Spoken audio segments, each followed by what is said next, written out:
বিয়ের পর প্রথমবার আমার জন্মদিন পালন হচ্ছে শ্বশুর বাড়িতে।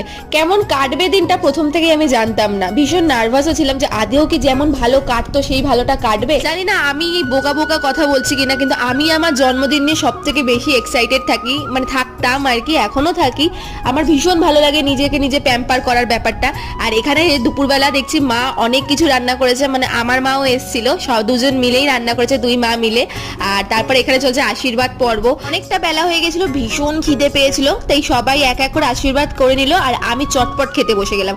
অনেক কিছু রান্না ছিল, যেমন মাছ মাংস তো থাকেই, 5 রকম ভাজা, পায়েস, চাটনি, অনেক কিছু অনেক কিছু। ভীষণ ভালো কেটেছে সত্যি কথা বলতে দিনটা। আর এইটা কিন্তু সেকেন্ড পার্ট, আর ফার্স্টের পার্টটা আমি পরে পোস্ট করব। আর তারপরে রাতের অনুষ্ঠানের জন্য এখানে আমি রান্না করছিলাম ছাদে উঠে। তারপর বাবার শখের ছাদের বাগানটা একটুখানি জল দিয়ে দিলাম। এই ছাদ বাগানটা কিন্তু আমি ভালোভাবে পরে ঘুরে দেখাবো। আজকের জন্য টাটা, দেখা হচ্ছে অন্য ভিডিওতে।